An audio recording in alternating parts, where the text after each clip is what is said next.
Ao que está sentado no trono e ao Cordeiro seja o louvor, e a honra, e a glória, e o domínio pelos séculos dos séculos. Amém. Vamos abrir a palavra de Deus, meus irmãos, em Êxodo 28, dando continuidade à série de exposições nesse livro intitulado Um Reino de Sacerdotes. Diz assim a palavra do Senhor, Êxodo 28, a partir do verso 1. Diz assim: Faze também vir para junto de ti Arão, teu irmão, e seus filhos com ele, dentre os filhos de Israel, para me oficiarem como sacerdotes, a saber, Arão e seus filhos, Nadab, Abiú, Eleazar e Itamar. Farás vestes sagradas para Arão, teu irmão, para glória e ornamento. Vamos até aí, meus irmãos. Nosso irmão presbítero Rogério já pediu pela nossa meditação. O que vamos expor está no capítulo 28, todo o capítulo 28. Aqui nós estamos acompanhando as instruções do Senhor para que o seu povo construísse para ele um tabernáculo. Um tabernáculo construído a partir das dádivas que o Senhor mesmo havia dado a esse povo quando despojou os egípcios na saída do Egito. E nós vimos já todo o tabernáculo, todas as suas peças, os seus utensílios, vimos como eles apontam primeiramente para o próprio caráter de Deus, para os seus atributos, para a sua glória. Vimos como esse tabernáculo com todos os seus utensílios apontam, em segundo lugar, para o Senhor Jesus Cristo, como todos eles apontam para aquilo que Jesus veio revelar, sendo ele sombra, tipo e figura.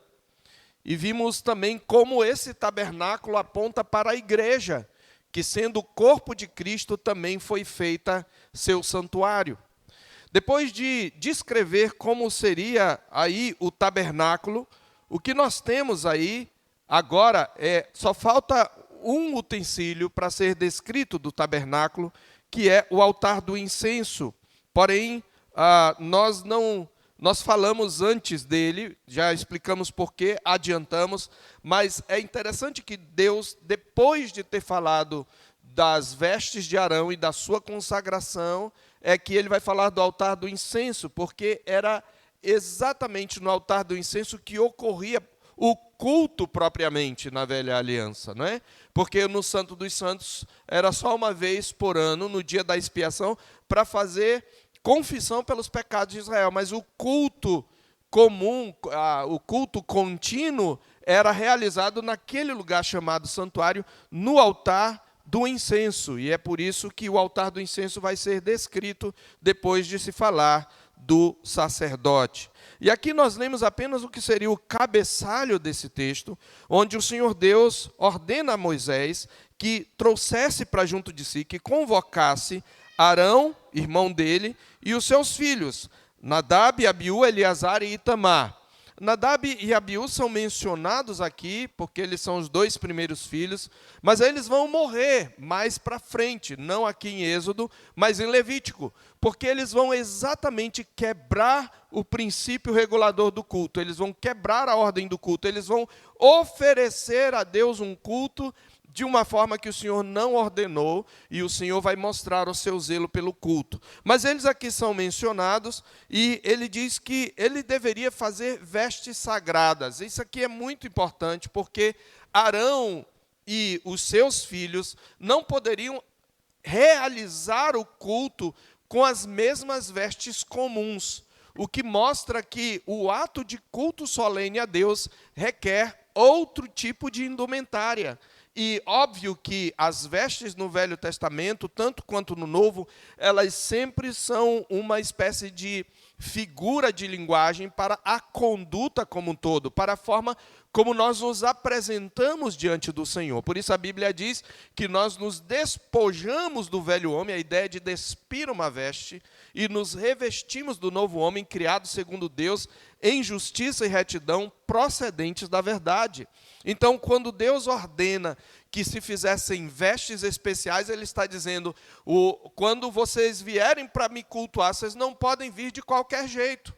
há um comportamento que é requerido, há uma postura que deve estar à altura da dignidade de quem eu sou e da dignidade do meu culto. E é claro, meus irmãos, que, embora isto fale mais do que de vestes, também inclui vestes. Porque nós devemos saber como nos portar. Ora, as nossas roupas, elas expressam muito da nossa personalidade.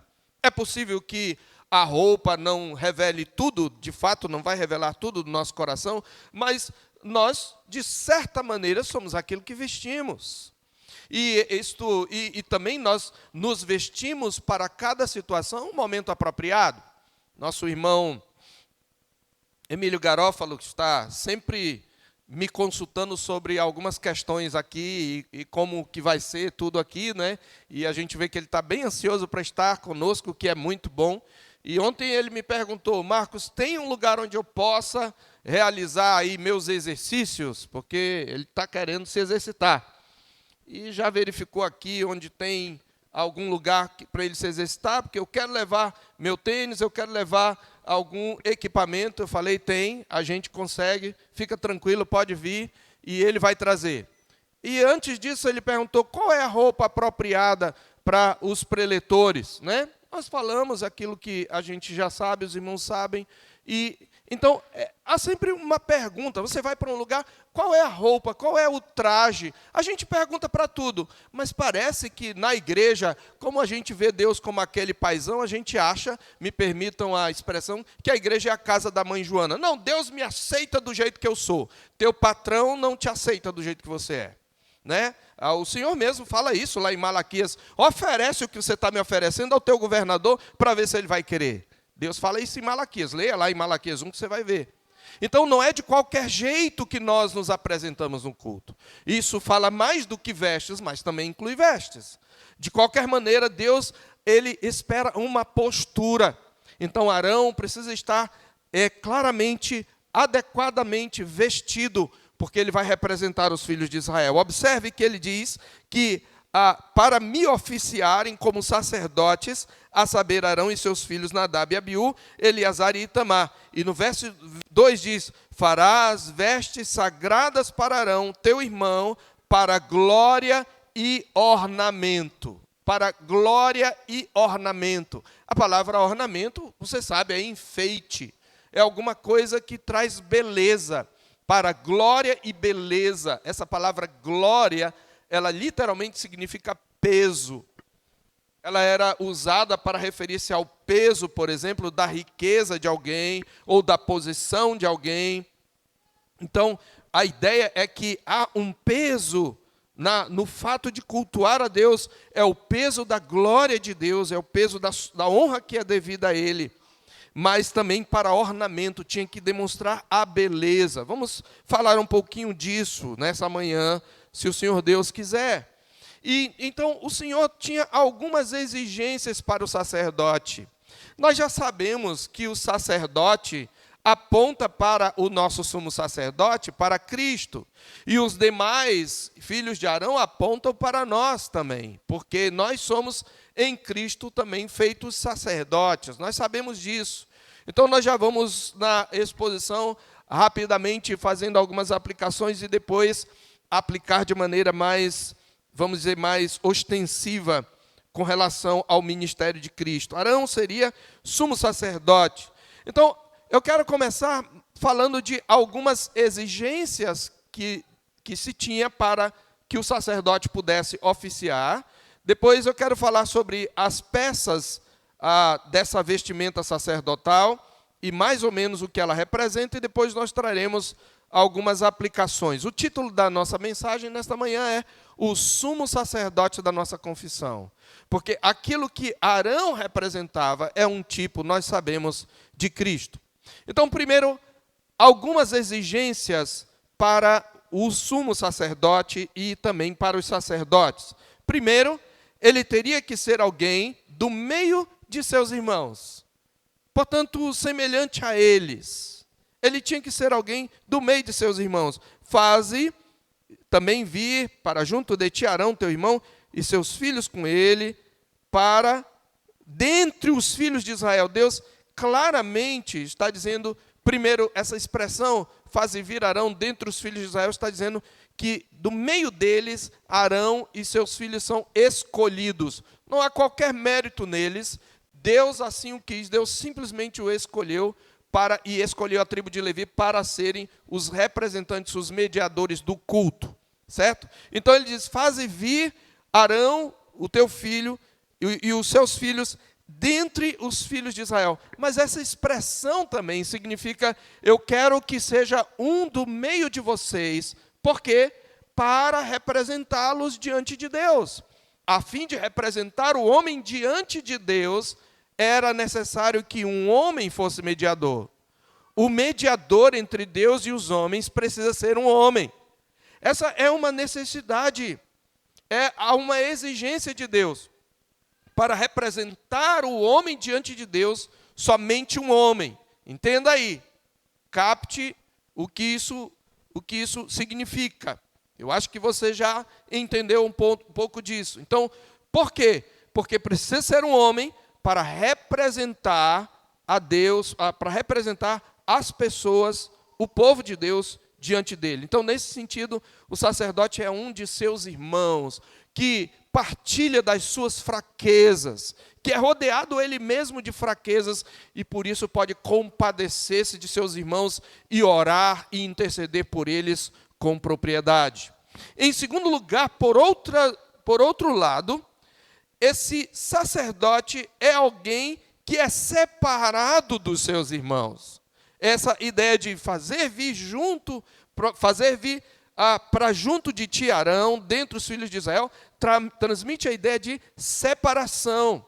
Ou seja, é por isso que ele usaria vestes que destacariam a separação do comum. Observe que o Senhor chama essas vestes de vestes sagradas. Farás vestes sagradas, vestes santas, vestes separadas, vestes que não são comuns, que vão destacar algo diferente acima dos seus irmãos. Essas vestes, então, ele tem que ser alguém dentre os seus irmãos, ele tem que ser alguém que pelas suas vestes demonstra uma espécie de separação dos seus irmãos. E terceiro lugar, essas vestes teriam que revelar glória e beleza. Ou seja, ele tinha que revelar os atributos de Deus em figura nas suas vestes. Elas tinham que revelar glória e beleza. Ele diz, farás vestes sagradas, quer dizer, santas, separadas, para Arão, teu irmão, para glória e ornamento. Porque é o alvo daquele que vai representar o povo. Porque ele não só ele tem que ser um dentre os irmãos, porque ele tem que representar o povo perante Deus, mas ele tem que manifestar a glória e a beleza divina, porque ele tem que representar a Deus diante dos homens, entendeu? Então ele precisa ser semelhante aos seus irmãos, tirado do meio deles, que partilhe das suas fraquezas, para que possa adequadamente representar aos homens perante Deus. Mas ele precisa também revelar a beleza da santidade de Deus, da sua glória, do seu peso, para que ele possa adequadamente representar a Deus diante dos homens. Essa é a função do mediador. Então, é por isso que a palavra de Deus ensina que o culto, e aqui nós temos mais um princípio, vai ter vários princípios aqui, que não vão ser citados como em primeiro lugar, em segundo lugar, mas são princípios que vão surgindo.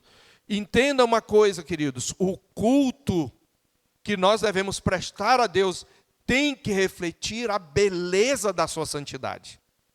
O culto que prestamos a Deus precisa refletir a beleza da sua santidade.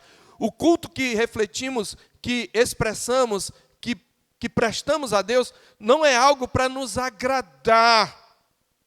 Embora o crente se agrade, ele desfruta da presença de Deus.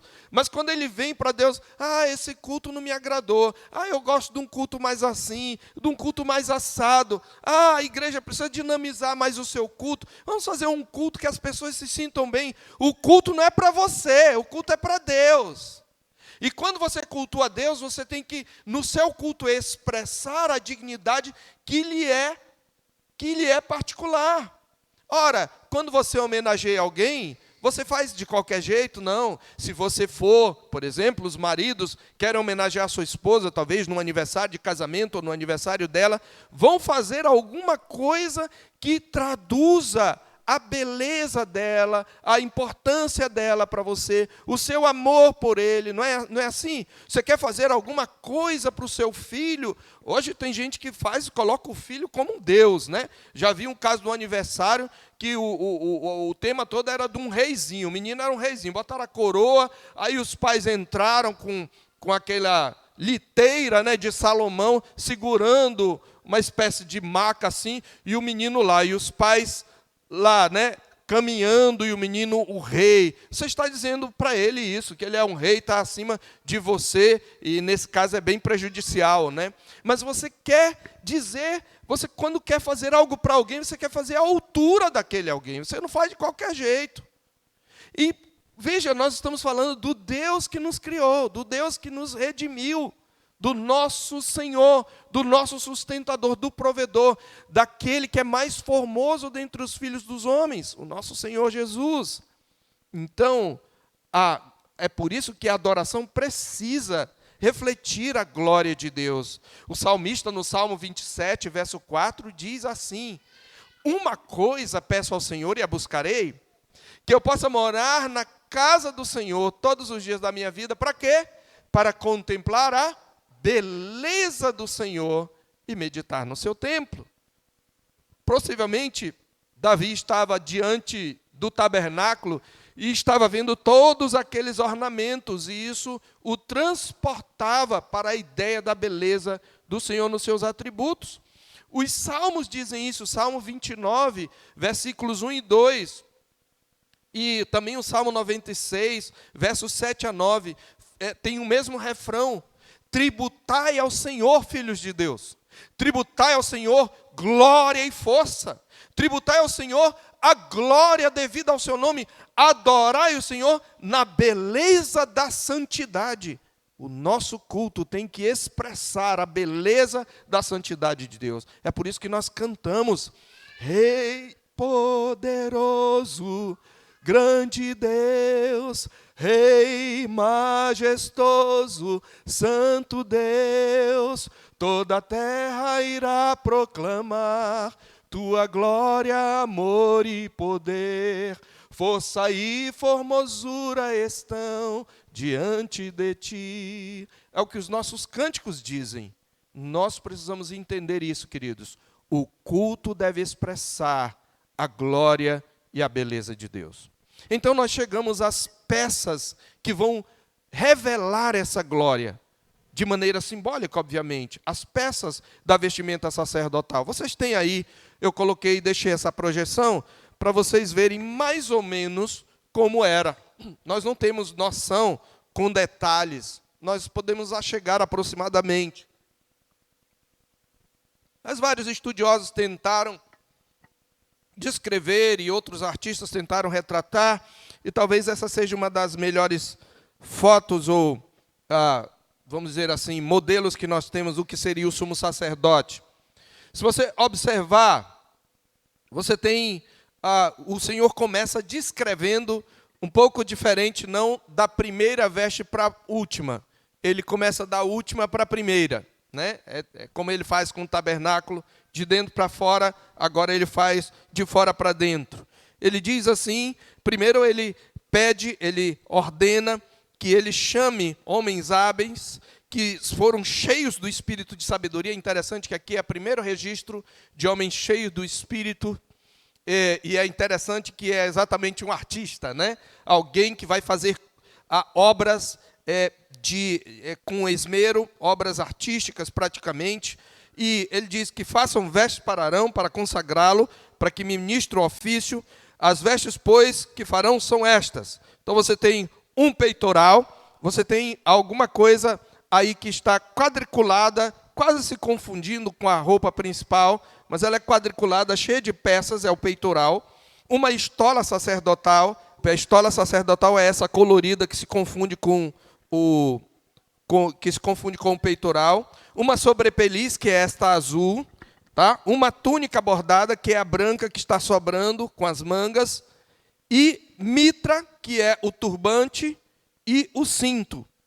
Farão vestes sagradas para Arão, teu irmão, e para seus filhos para me oficiarem como sacerdotes. Os filhos de Arão deveriam ser vestidos conforme a foto menor, que é uma pessoa, era apenas uma túnica de linho fino com um cinto, com as cores azul, púrpura e carmesim, e o turbante. O próprio Arão, em alguns momentos, só vestia essa veste. Essa veste mais ornamentada era para quando ele adentrava o santuário para oficiar.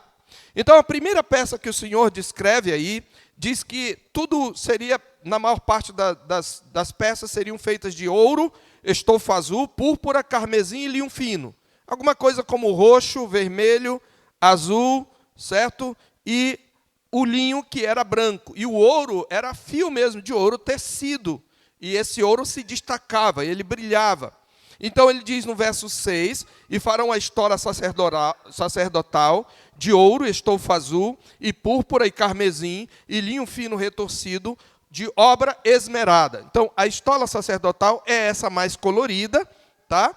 Que é por isso que tem todas essas cores, púrpura, carmesim, que é um tom de vermelho, né? Púrpura é como se fosse um roxeado, e o ouro, essa mais colorida, é a estola sacerdotal. Os judeus chamavam de éfod, né? Éfod é o nome da palavra, é a palavra que eles usavam. Observe que as cores da estola sacerdotal eram as mesmas cores do véu do santuário. E eram as mesmas cores do reposteiro e das cortinas internas do tabernáculo.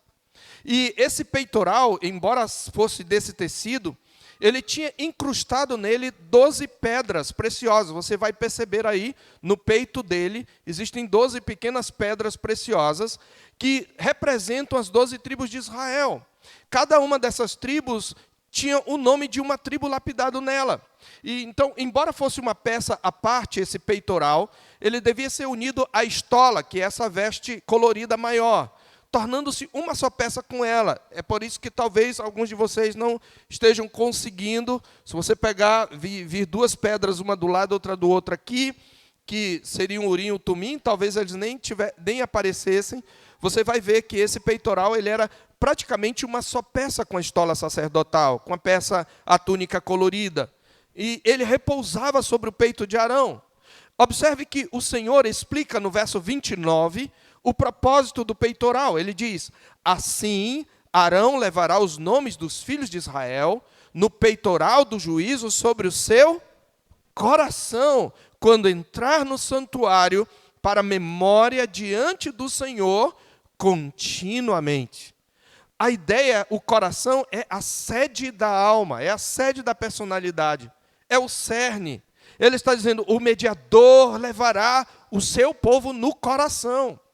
E o fato de ter uma pedra para cada tribo esses filhos de Israel, cada um deles será ali mencionado.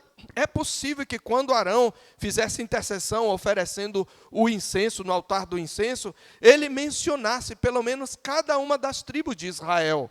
A ideia de tê-las no seu coração envolve o afeto que deve estar presente quando ele intercede.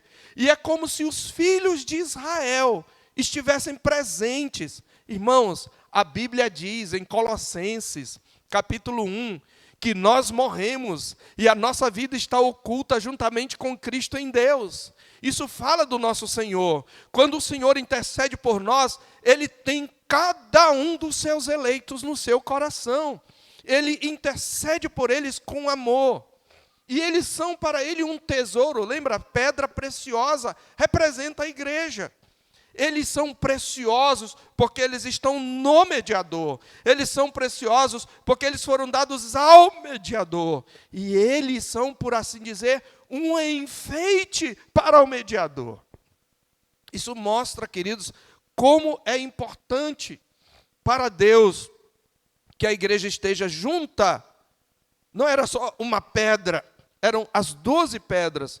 A igreja junto cultuando para memória diante do Senhor.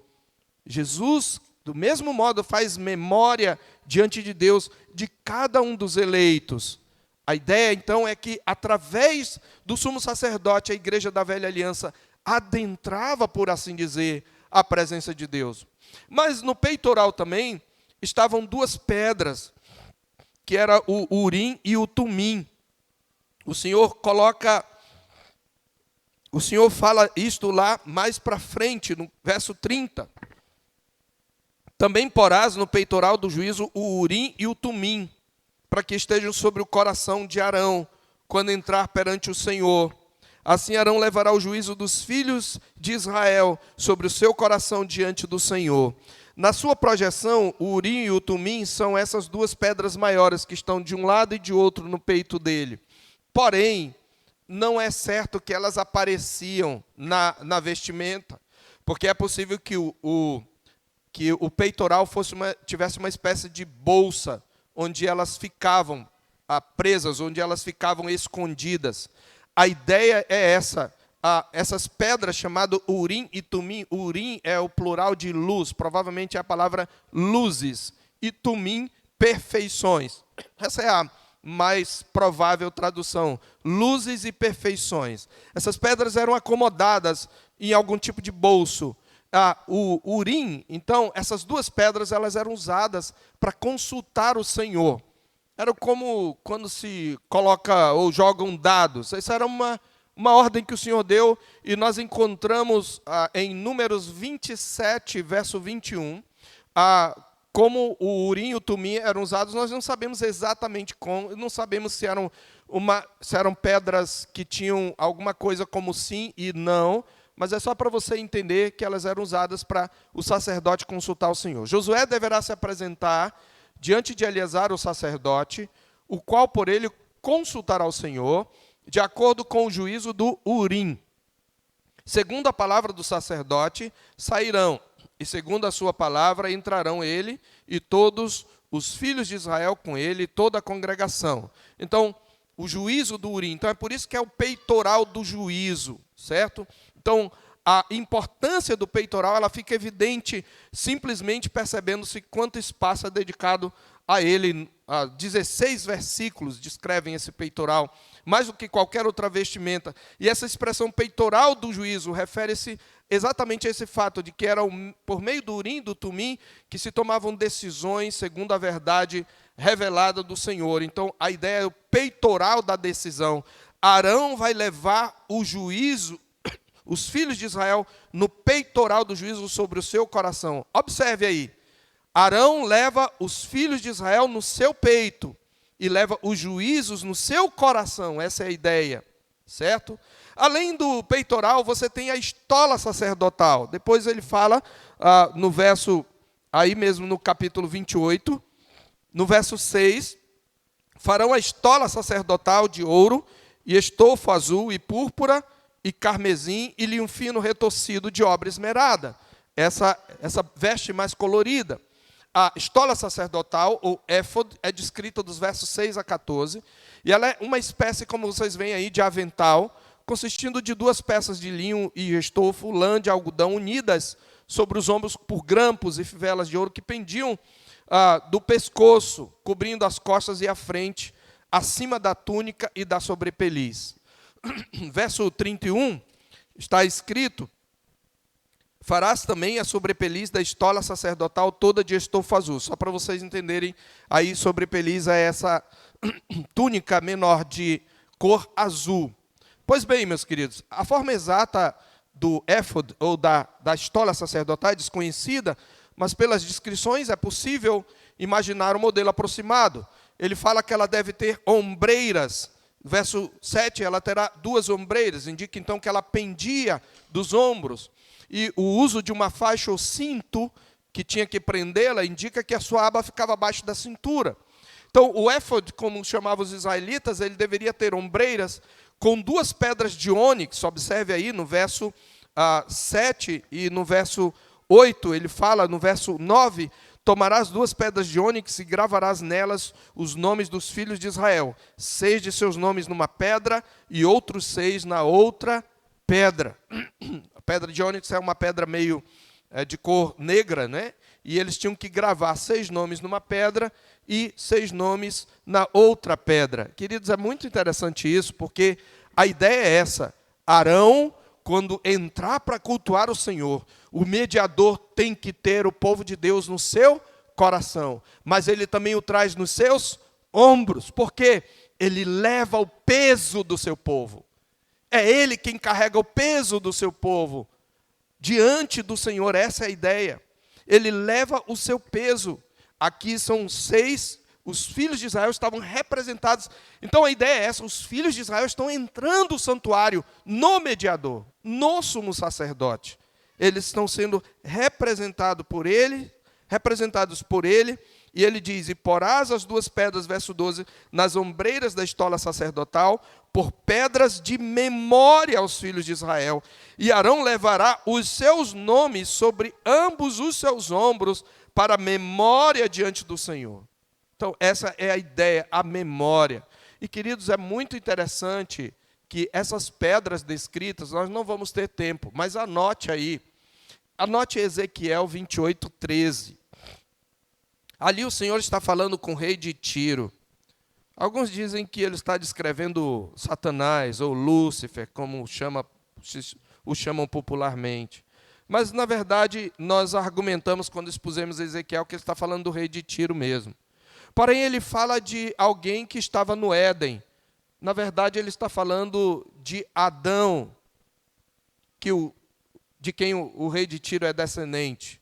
Ele está dizendo, quando você não tinha caído ainda, você estava entre as pedras de Deus. Ele descreve o Éden, e você vai ver várias dessas pedras, as mesmas pedras, não todas, mas todas as pedras mencionadas em Ezequiel estão incluídas aqui no peitoral do juízo. Então, esse peitoral, ele lembra do Éden, onde é mencionado o ônix, lá no capítulo 2. Mas esse peitoral também lembra Apocalipse. Há algumas diferenças de tradução, porque Apocalipse foi escrito em grego e Êxodo foi escrito em hebraico. E nós não sabemos exatamente o nome dessas pedras, você tem uma tradução aproximada. Mas a cidade descrita, a Nova Jerusalém, Apocalipse 21, você vai ver que ela tem várias pedras preciosas. A partir do verso 16 de Apocalipse 21, diz que a cidade é quadrangular, de comprimento e larguras iguais. Né? O éfode, ele tinha mais ou menos 1 palmo por 1 palmo, ele era quadrado. A cidade com a vara, ele mediu a cidade com a vara até 12.000 estádios. E você vai ver o verso 19, os fundamentos da muralha da cidade estão adornados de toda sorte de pedras preciosas. O primeiro fundamento é de jaspe, o segundo de safira, o terceiro de calcedônio, o quarto de esmeralda, o quinto de sardônio, até as 12 pedras e assim por diante. Você vai ver alguma tradução diferente de Êxodo pelas razões que eu já falei.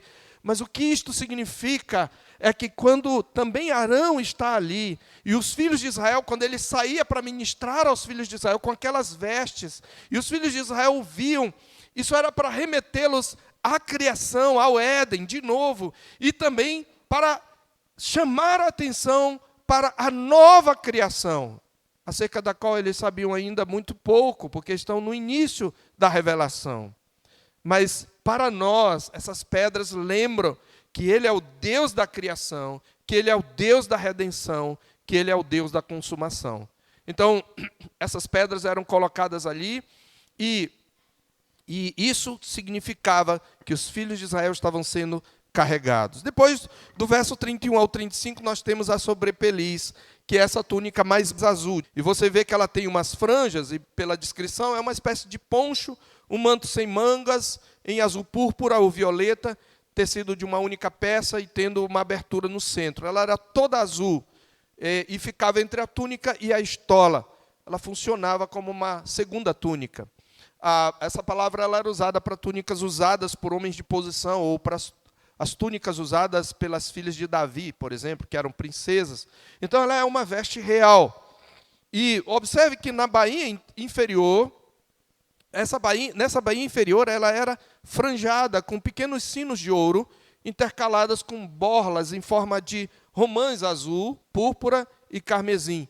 Os sinos, eles tinham que tocar, versos 33 e 34. No meio dela haverá uma abertura para a cabeça, será debruada, quer dizer, ela não é só rasgada, ela tem bainha, né? Essa é a ideia. Será debruada essa abertura como a abertura de uma saia de malha, para que não se rompa. Em toda a orla da sobrepeliz farás romãs de estofa azul e púrpura e carmesim, campanhas de ouro. Haverá em toda a orla da sobrepeliz uma campanha de ouro e uma romã, outra campanha de ouro, outra romã, intercalado. Essa sobrepeliz estará sobre Arão quando ministrar, para que se ouça o seu sonido quando entrar no santuário diante do Senhor e quando sair, e isso para que não morra. Então, a ideia é, quando Arão entrava no santuário, o povo de Israel não podia entrar. Eles viam Arão lá fora, depois ele adentrava lá para oferecer o incenso, e eles não viam, mas eles ouviam os sinos tocando. E esses sinos indicam, primeiro, que Arão está trabalhando. Enquanto eles estão louvando lá fora, eles não podem entrar, mas eles sabem que tem um mediador trabalhando por eles, cultuando por eles. E é isso que o sino revela. Ele está sempre trabalhando por eles, mas também indicava que ele não tinha morrido, porque se Arão adentrasse de qualquer jeito, ele poderia ser consumido pela ira de Deus, pela glória de Deus. E aí, se o sino parasse de bater, então ele já sabe que tem que puxar. Possivelmente ele tinha uma corda para que ele fosse puxado caso morresse, porque o culto é algo sério, irmãos. Então, o sonido significava, por um lado, o contínuo trabalho do mediador, por outro, era uma indicação de que o Senhor não havia rejeitado o seu culto, ele continuava vivo, ele podia ficar lá. E depois, então, você tem para concluir a túnica, a mitra e o cinto. A túnica é a primeira roupa, que cobre os calções de mangas compridas, que cobre os calções e que é de mangas compridas, é feita de linho branco, apontando para a santidade e pureza devidas ao Senhor, e ao que tudo indica, essa era uma vestimenta simples, com que ele adentrava o Santo dos Santos. Possivelmente Arão não usava todo esse aparato no Santo dos Santos. Se você abrir, depois você pode anotar em Levítico 16:4, você vai ver que Deus descreve com que roupa ele deve entrar lá, e não tem a estola, não tem todo o peitoral. Então alguns entendem que Arão entrava apenas com a túnica branca no dia da expiação. Mas Deus explica, observe aí, qual é o propósito. Se você olhar, no turbante tinha uma lâmina que deveria ser, onde deveria ser gravado aí, no verso 36, farás também uma lâmina de ouro puro, e nela gravarás a maneira de gravuras de sinete, santidade ao Senhor. Então tinha era uma espécie de tiara, né? Um diadema, na verdade, com essa gravura. E Deus explica, observe no verso 38, que o propósito do diadema é que Arão leve a iniquidade concernente às coisas santas que os filhos de Israel consagrarem em todas as ofertas de suas coisas santas. Qual é a ideia aqui? A ideia é a seguinte: um israelita, sem saber, poderia trazer como oferta ao Senhor um animal maculado, por exemplo. Um animal, de repente, defeituoso. Ou uma oferta de um bem que não foi adquirido de maneira tão honesta. Então aquilo estava maculado pelo pecado. E aquele diadema significava o seguinte: Arão vai carregar esses pecados para que o povo de Israel não morra. Você está entendendo o sentido?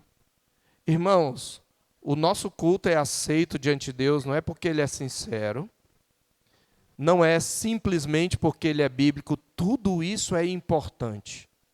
Mas o nosso culto nunca é 100% sincero e nunca é 100% bíblico, por causa do pecado que habita em nós.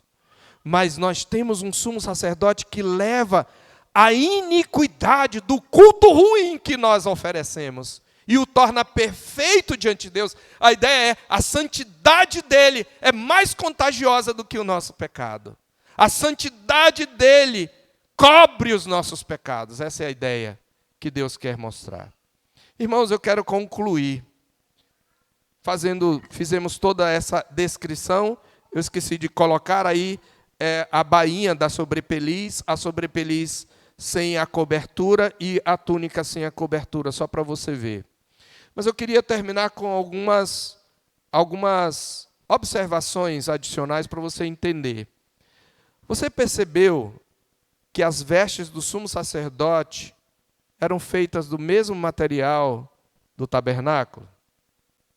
Eram as mesmas cores. Quando o povo via aquela cortina, o reposteiro, eles não podiam ver dentro, mas eles viam o reposteiro. Eram as mesmas cores dos tecidos também das cortinas, do véu, do reposteiro, tecidas com ouro. E até os demais sacerdotes eram vestidos da maneira mais simples, mas o cinto que eles traziam também tinha esse efeito. Sabe o que isso significa?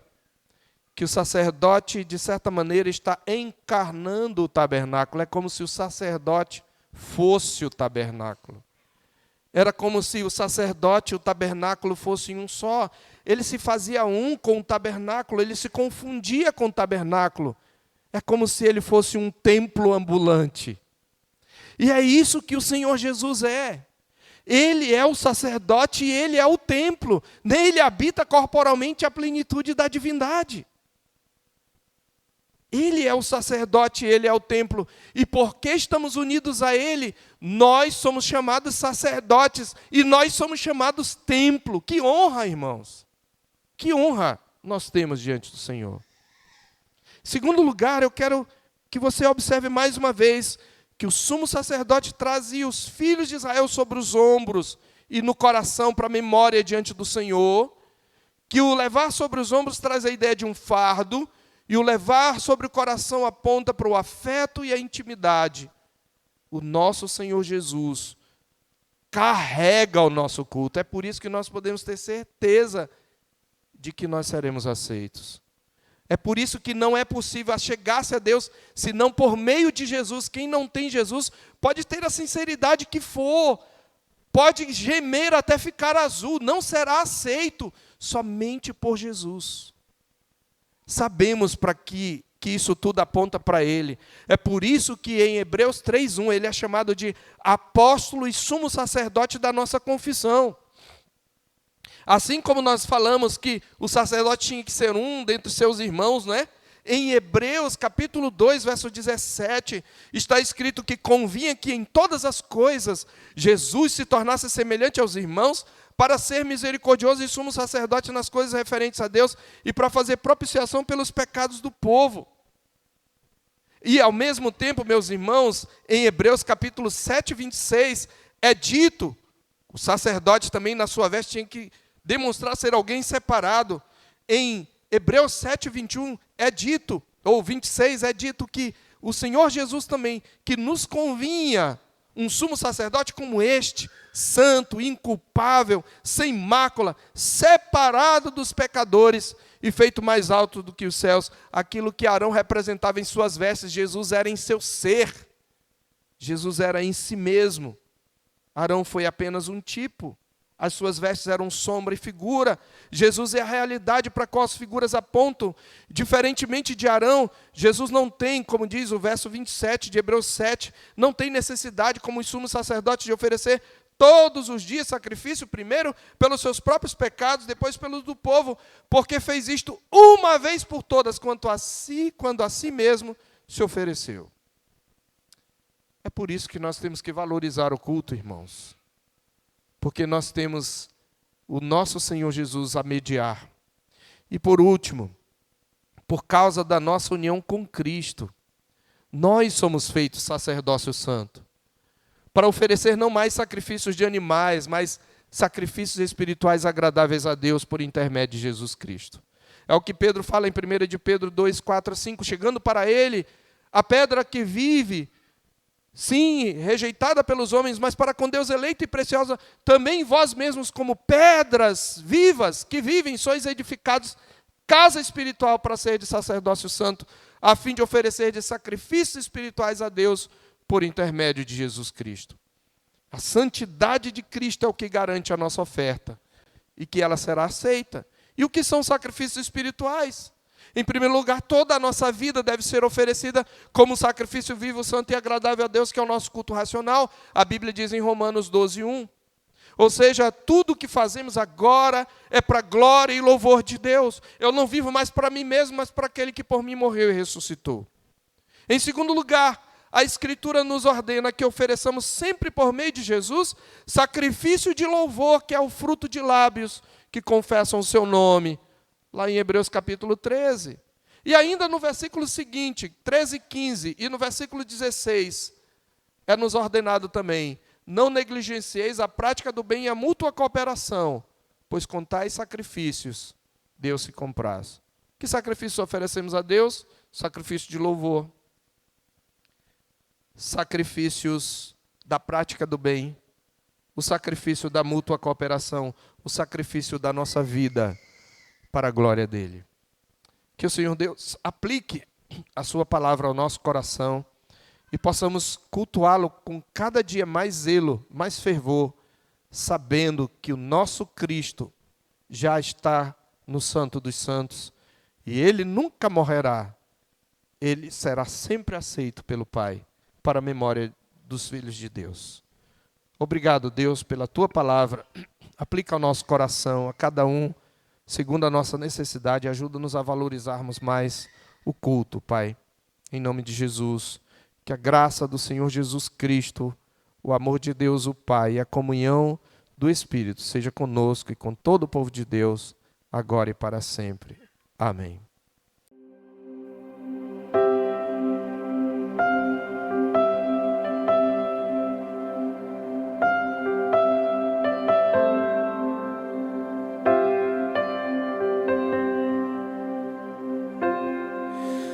Tu és bem-vindo aqui.